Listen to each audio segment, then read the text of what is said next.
ओम शांति। 20 जून 2023 के ईश्वरीय महावाक्य। पहले एक नजर मुरली के मुख्य पॉइंट पर। बाबा ने कहा, ज्ञान सुनने लिए जीते जी देह सहित सब संबंध तोड़ अपने को आत्मा समझना है। बाप अभी आत्माओं से बात करते हैं। बाप कहते हैं, रहो भले गृहस्थ व्यवहार में, सिर्फ देह सहित जो कुछ तुम्हारा है इससे ममत्व मिटाओ। समझो हम सब कुछ शिव बाबा को देते हैं, सब कुछ शिव बाबा का ही है। फिर शिव बाबा कहते हैं, अच्छा ट्रस्टी होकर संभालो। समझो शिव बाबा की भंडारी से हम अपना शरीर निर्वाह करते हैं। कहेंगे बाबा हम मोटर लेवे। हाँ बच्चे भल लो। जो बच्चे समझते हैं सब कुछ बाबा का है तो वह राय पूछते हैं। जीती जी मरना इसको कहा जाता है। भक्ति मार्ग में भी बरोबर दो बाप रहते हैं, एक जिस्म का लौकिक बाप, दूसरा आत्माओं का पारलौकिक बाप। आत्माएं उस पारलौकिक बाप को याद करती हैं, ओ गॉड फादर, भिन्न भिन्न नाम रूप से याद करती है। और फिर बाबा ने कहा, सतयुग में वर्षा तुम अभी के पुरुषार्थ से पाते हो, बेहद के बाप से बेहद का वर्षा पाते हो। बाप ही पति दुनिया को पावन दुनिया बनाते हैं। तुम्हारे पास जो आते हैं उनमें भी जो देवी देवता धर्म वाला होगा उनको अच्छी रीति समझ में आएगा, बाकी की बुद्धि में बैठेगा नहीं। वह है भ्रमरी और तुम हो ब्राह्मण ब्राह्मणियां। तुम्हारा धंधा है विषय सागर के विकारी कीड़ों को ले आकर भू भू करना। भू भू क्या करना है? यह तुम्हारा पारलौकिक बाप है। वारिस बनते हैं जिनको मातेरे कहा जाता है। दूसरे फिर है सौतेले जो पवित्र नहीं बनते, सिर्फ बाबा बाबा कहते हैं परंतु जीती जी मरते नहीं। जो जीती जी मरते हैं वे हुए सगे, बाकी है लगे। और फिर लास्ट में बाबा ने कहा, एक कहानी है। बाप ने पूछा, तुम किसके हक का खाती हो? तो बोली, अपने हक का। तो यहाँ भी हरेक अपना पुरुषार्थ कर अपना हक लेते हो। सबकी आत्मा हकदार है 21 जन्मों के लिए वर्षा पाने। लौकिक बाप से वर्षा लेना बंद होता है, अब पारलौकिक बाप से 21 जन्मों के लिए वर्षा मिलता है। कितनी कमाई जबरदस्त है। बाबा कहते हैं, यहाँ कोई चित्र डालने की बात नहीं, सिर्फ बाप को याद करना है। छोटे बड़े सबकी वानप्रस्थ अवस्था है। बाबा कितना बड़ा सेठ है, कितनी बड़ी दक्षिणा मिलती है। दक्षिणा मिलती है स्वर्ग की राजाई, यह सबसे बेस्ट प्राइज है। ब्राह्मण ही फिर देवता बन जाते हैं। और अब सुनते हैं महावाक्यों को विस्तार से। मुरली का सार। मीठे बच्चे, देह सहित जो कुछ भी तुम्हारा है उससे ममत्व मिटाओ, ट्रस्टी होकर रहो। इसको ही जीती जी मरना कहा जाता है। प्रश्न है, संगम युग ब्राह्मणों का टाइटल कौन सा है? बाप द्वारा उन्हें कौन सी बेस्ट प्राइज मिलती है? उत्तर है, तुम संगम युगी ब्राह्मण हो, राज ऋषि। राजयोगी तुम ब्रह्मा मुख वंशावली ब्राह्मण यज्ञ की संभाल करने के निमित्त हो। तुम्हें बड़े से बड़े सेठ द्वारा बहुत बड़ी दक्षिणा मिलती है। स्वर्ग की बादशाही बेस्ट प्राइज है। गीत है, मरना तेरी गली में, जीना तेरी गली में। ओम शांति। बेहद का बाप बैठकर बेहद के बच्चों को जीती जी मरने की अच्छी अच्छी पॉइंट सुनाते हैं। बच्चों ने गीत सुना कि जीती जी मरना है। काशी में बलि चढ़ते हैं, वहां तो शरीर को खत्म कर देते हैं। वहां कोई ज्ञान और योग आदि नहीं सीखते हैं। यहाँ तो जीती जी बाप का बनना है। ज्ञान सुनने लिए जीते जी देह सहित सब संबंध तोड़ अपने को आत्मा समझना है। बाप अभी आत्माओं से बात करते हैं। बच्चे, अभी यह पुरानी दुनिया, पुराना शरीर सब कुछ मेरे हवाले कर दो। बस हम तो बाबा के बन गए। तुम जीते जी कह रहे हो हम शिव बाबा के हैं। हम अभी वानप्रस्थी प्रैक्टिकल में हैं। वह वानप्रस्थी घर छोड़ जाकर हरिद्वार में बैठते हैं, फिर भी इस मृत्यु लोक में ही जन्म लेते हैं। अभी बाप समझाते हैं कि तुमको अब इस मृत्यु लोक में जन्म नहीं मिलना है। मृत्यु लोक कलयुगी दुनिया मुर्दाबाद, अमर लोक सतयुगी दुनिया जिंदाबाद होती है। इसलिए बाप कहते हैं, रहो भला गृहस्थ व्यवहार में, सिर्फ देह सहित जो कुछ तुम्हारा है इससे ममत्व मिटाओ।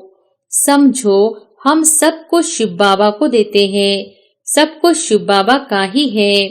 फिर शिव बाबा कहते हैं, अच्छा ट्रस्टी होकर संभालो। समझो शिव बाबा की भंडारी से हम अपना शरीर निर्वाह करते हैं। अज्ञान काल में भी कहते हैं ना, सब कुछ परमात्मा का ही है, परमात्मा का ही दिया हुआ है।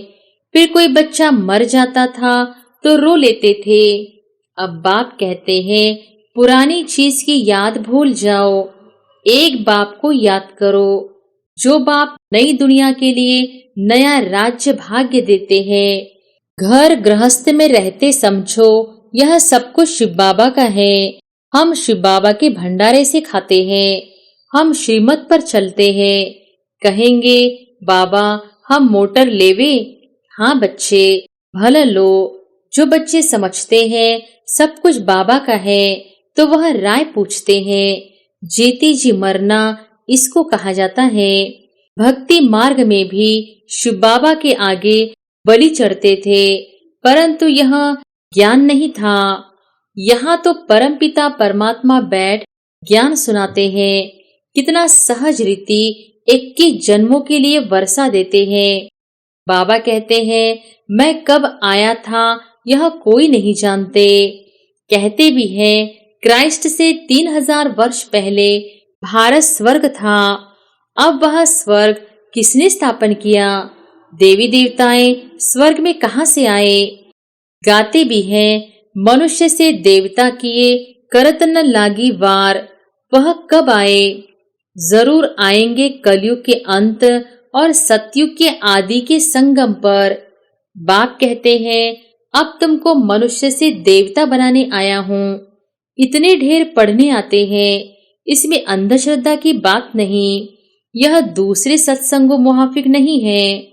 सत्य बाप बैठ बच्चों को पढ़ाते हैं। बाबा ने समझाया है, भक्ति मार्ग में भी बरोबर 2 बाप रहते हैं। एक जिस्म का लौकिक बाप, दूसरा आत्माओं का पारलौकिक बाप। आत्माएं उस पारलौकिक बाप को याद करती हैं, ओ गॉडफादर, भिन्न भिन्न नाम रूप से याद करती हैं। लौकिक बाप से द्वापर से लेकर जन्म बाई जन्म वर्षा लेते आए हो। ऐसे तो नहीं सतयुग में भी लौकिक बाप का वर्षा लेते आए हैं। नहीं, सतयुग में जो लौकिक बाप से वर्षा लेते हैं वह इस समय की यहाँ की कमाई है। यहाँ तुम इतनी कमाई करते हो जो 21 जन्मों के लिए वर्षा ले लेते हो। सतयुग में वर्षा तुम अभी के पुरुषार्थ से पाते हो। बेहद के बाप से बेहद का वर्षा पाते हो। बाप ही पतित दुनिया को पावन दुनिया बनाते हैं। यह लक्ष्य सोप है जिसे पवित्र बनते हैं। बाप कहते हैं, अपने को अशरीरी समझो। तुम आत्माएं कानों से सुनती हो। सतयुग त्रेता का 21 जन्मों का वर्षा अभी पारलौकिक बाप से मिलता है। फिर द्वापर से लेकर लौकिक बाप से अल्पकाल के लिए वर्षा लेते आए हो। भिन्न नाम रूप देश काल से याद भला उस पारलौकिक बाप को करते हैं। आत्मा याद करती है, कहती है, यह मेरा शरीर लौकिक बाप ने दिया है। तो 2 बाप हुए ना। अभी तुम बच्चे जानते हो कि तीसरा बाप भी है, प्रजापिता ब्रह्मा। तुम प्रैक्टिकल में ब्रह्मा कुमार कुमारियां हो। एक लौकिक बाप, दूसरा पारलौकिक निराकारी बाप, तीसरा है यह अलौकिक बाप प्रजापिता गाया हुआ है। परंतु मनुष्य जानते नहीं, समझते हैं ब्रह्मा तो सूक्ष्म वतनवासी है। तुम जानते हो ब्रह्मा तो साकारी बाप है। अब तुम परलोक जाने लिए तैयारी कर रहे हो। तुम जीते जी सभी वानप्रस्थी हो। वाणी से परे जाना है। यह शरीर छोड़ जाना है। जरूर मौत सबका होना है। मनुष्य वानप्रस्थ लेते हैं, साधु संत आदि से मंत्र लेते हैं, परंतु वह जानते नहीं कि यह शरीर छोड़कर हम स्वीट होम जाएंगे। यह जरूर तुम जानते हो। अभी हमको आतुर वेला उतावली होती है कि यह पुराना शरीर छोड़ हम आत्मा बाप की याद में रहने से पावन बन बाबा के पास जाएंगे। बाबा से 21 जन्मों के लिए वर्षा लेंगे। तो लौकिक बाप भी है, ब्रह्मा बाबा भी है, तो शिव बाबा भी है। तीनों बाप है ना बरोबर। इसमें अंधश्रद्धा की तो बात नहीं। भ्रमरी विष्टा के कीड़े को ले आती है, आकर भूं भूं करती है। फिर उन कीड़ों में जो उनकी जात वाले होते हैं वह आप समान बन जाते हैं। बाकी जो और जात वाले होते हैं वह सड़ जाते हैं। यहाँ भी तुम्हारे पास जो आते हैं उनमें भी जो देवी देवता धर्म वाला होगा उनको अच्छी रीति समझ में आएगा, बाकी की बुद्धि में बैठेगा नहीं। वह है भ्रमरी और तुम हो ब्राह्मण ब्राह्मणियां। तुम्हारा धंधा है विषय सागर के विकारी कीड़ों को ले आकर भूं भूं करना। भूं भूं क्या करना है? यह तुम्हारा पारलौकिक बाप है। बाप कहते हैं मैं आया हूँ तुम बच्चों को वर्षा देने। हम जो भी ब्रह्मा कुमार कुमारियां हैं बेहद के बाप से वर्षा ले रहे हैं। तुम भी लो। अभी जाना है निर्वाण धाम में, जहां से आकर पाड़ बजाया है। यह बहुत जन्मों के अंत के जन्म का भी अंत है। अभी तुम अमर लोक जाने के लिए अमर कथा सुन रहे हो। ज्ञान का सागर एक ही परमपिता परमात्मा है।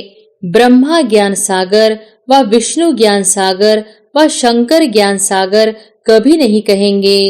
एक शिव बाबा ही ज्ञान का सागर है। ज्ञान सूर्य प्रगटा। बाप कहते हैं बच्चे अब यह सारी पुरानी दुनिया कब्रिस्तान होनी है। परिस्तान की स्थापना हो रही है जिसको स्वर्ग कहते हैं। तो यहाँ तुम आकर जीते जी मरते हो। बाबा हम आपके हैं। आधा कल्प से तुम बाप का आह्वान करते आए हो। कहते हो बाबा हम बहुत धक्के खाते आए हैं। यह ड्रामा की भावी। अब फिर मैं तुमको 21 जन्मों लिए वर्षा देता हूँ। तुम जानते हो बाप का बनने से मनुष्य से देवता बनते हैं।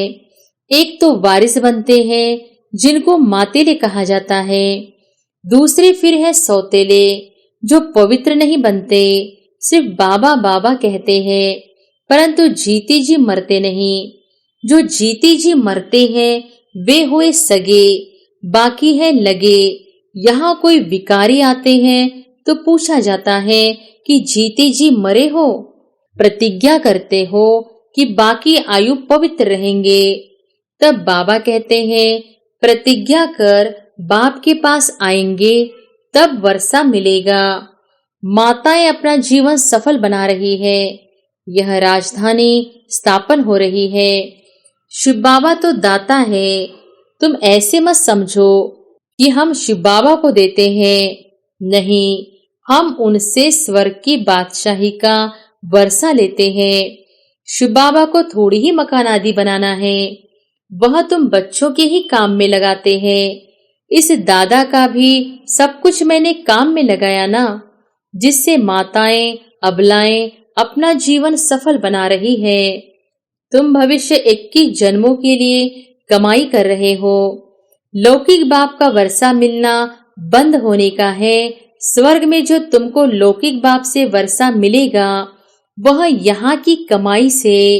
एक कहानी है। बाप ने पूछा तुम किसके हक का खाती हो? तो बोली अपना। तो यहाँ भी हर एक अपना पुरुषार्थ कर अपना हक लेते हो।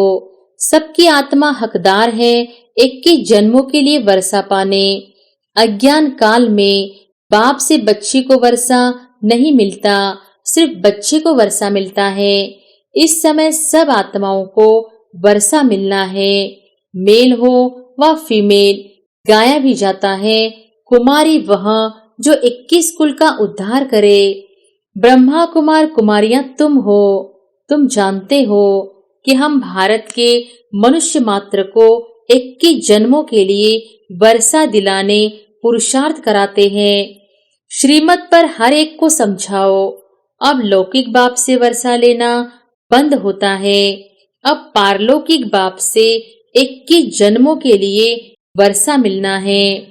कितनी कमाई जबरदस्त है, कितनी अच्छी बातें समझने की है, दिल भी होती है पुरुषार्थ करे, परंतु माया फिर तूफान में ला देती है। माया का तूफान लगने से दिवे बुझ जाते हैं। बात बिल्कुल सहज है। अपने को आत्मा समझ बाप को याद करना है। यहाँ है बुद्धि की बात। हमको बाप को याद करना है। शरीर का भान छोड़ देना है। तुम गुरु लोगों को याद करते हो।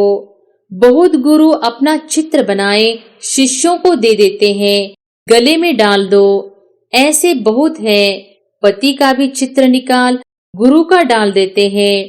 बाबा कहते हैं यहाँ कोई चित्र डालने की बात नहीं, सिर्फ बाप को याद करना है। छोटे बड़े सबकी वानप्रस्थ अवस्था है। अब स्वीट होम जाना है जरूर, तो क्यों न हम प्रतिज्ञा करें पवित्र रहने की और याद में रहे तो विकर्म विनाश हो। कोई को भी दुख नहीं देना चाहिए। सबसे बड़ा दुख है काम कटारी चलाना। यह है ही कंसपुरी। कहा जाता है कृष्णपुरी में काम कटारी नहीं चलती। यहाँ काम कटारी चलती है, इसलिए इनको कंसपुरी कहा जाता है। बाकी कोई असुरों व देवताओं की, पांडवों और कौरवों की लड़ाई नहीं है। लड़ाई है यवनों और कौरवों की। बच्चों ने साक्षात्कार किया है, मक्खन हमको मिलना है। हम आकर राज्य भाग्य करने वाले हैं। बच्चे पूछते हैं, बाबा इतना मकान क्यों बनाते हो? अभी तो टर्न बाय टर्न आते हैं, तब पूरा होता है। अरे एशलम लेने इतने सब बच्चे आकर कहाँ रहेंगे? दिन प्रतिदिन वृद्धि होती जाती है। प्रजापिता ब्रह्मा के तो बहुत बच्चे हो जाएंगे। शिव बाबा कहते हैं मैं कितना बछड़े वाला हूँ। यह कोटों में से कोई जानते हैं। तुम्हारे में भी नंबरवार है। समझते भी हैं कि हम शिव बाबा से वर्षा ले रहे हैं, फिर कभी कोई बच्चे मुरझा भी जाते हैं। बच्चे जानते हैं हम इस ब्रह्मा के द्वारा शिव बाबा की श्रीमत पर चलते हैं। बाप कहते हैं यह लोन का शरीर बहुत जन्मों के अंत के जन्म के भी अंत का है। पुरानी दुनिया पुराने तन में आया हूँ। अब मामे कम याद करो, मैं गाइड बन आया हूँ। गॉडफादर को लिबरेटर कहा जाता है। मनुष्य मनुष्य को कह न सके, सारी दुनिया को लिबरेट करते हैं। इस समय सारी विश्व लंका है, शोक वाटिका है। भले धनवान लोग समझते हैं हम स्वर्ग में हैं, परंतु यह सब मिट्टी में मिल जाएगा। खुद भी अमेरिकन लोग लिखते हैं कि हमें कोई विनाश के लिए प्रेर रहा है, बॉम्ब्स बनवा रहे हैं। कितना भारी खर्चा हो रहा है। कलयुग पूरा हो तो सतयुग जरूर चाहिए। अब फिर से स्थापना होती है। बाबा वही राजयोग सिखलाते हैं। तुम हो राज ऋषि, वह है हठयोग ऋषि। राजयोगी सिवाय ब्राह्मणों के कोई कहला न सके। यह कहाँ लिखा हुआ थोड़ी ही है कि राजयोगी ब्राह्मण थे। कृष्ण हो तो वह ब्राह्मण कैसे रचेंगे? ब्रह्मा हो तब तो मुखवंशावली ब्राह्मण बने। यज्ञ ब्राह्मणों द्वारा ही रचा जाता है। बाबा कितना बड़ा सेठ है। कितनी बड़ी दक्षिणा मिलती है। दक्षिणा मिलती है स्वर्ग की राजाई। यह सबसे बेस्ट प्राइज है। ब्राह्मण ही फिर देवता बन जाते हैं। चाहे सूर्यवंशी बनो, चाहे चंद्रवंशी बनो। बाबा कहते हैं, तुम पूछ सकते हो, बाबा कल अगर हमारा शरीर छूट जाए तो हम क्या पद पाएंगे? बाबा झट बता सकते हैं, अभी तो समय ही थोड़ा है। शरीर छूट जाए फिर आप ज्ञान थोड़ी ही ले सकेंगे। छोटा बच्चा क्या समझेगा? बच्चे अभी समझते हैं कि अब कलयुग पूरा हो, सतयुग आना है।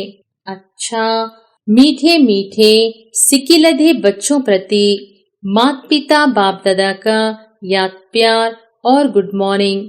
रूहानी बाप की रूहानी बच्चों को नमस्ते। धारणा के लिए मुख्य सार। पहली पॉइंट, सदा स्मृति रखनी है कि यह हमारी वानप्रस्थ अवस्था है। हमें वाणी से परे स्वीट होम जाना है। अशरीरी बनने का अभ्यास करना है। दूसरी पॉइंट, 21 जन्मों के लिए अपना हक लेने के लिए पवित्र रहने की प्रतिज्ञा करनी है।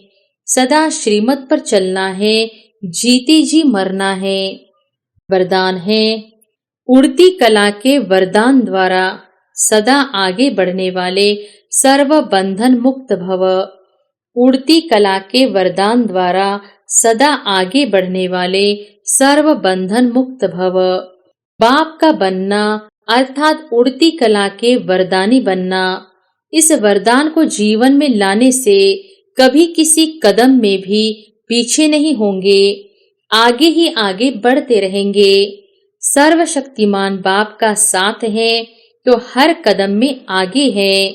स्वयं भी सदा संपन्न और दूसरों को भी संपन्न बनाने की सेवा करते हैं। वे किसी भी प्रकार की रुकावट में अपने कदमों को रोकते नहीं। ऐसे वरदानी बच्चे किसी के बंधन में आ नहीं सकते, सर्व बंधनों से मुक्त हो जाते हैं। स्लोगन है, जिनके पास सर्व शक्तियों का स्टॉक है, प्रकृति उनकी दासी बन जाती है। जिनके पास सर्व शक्तियों का स्टॉक है, प्रकृति उनकी दासी बन जाती है। अच्छा, ओम शांति।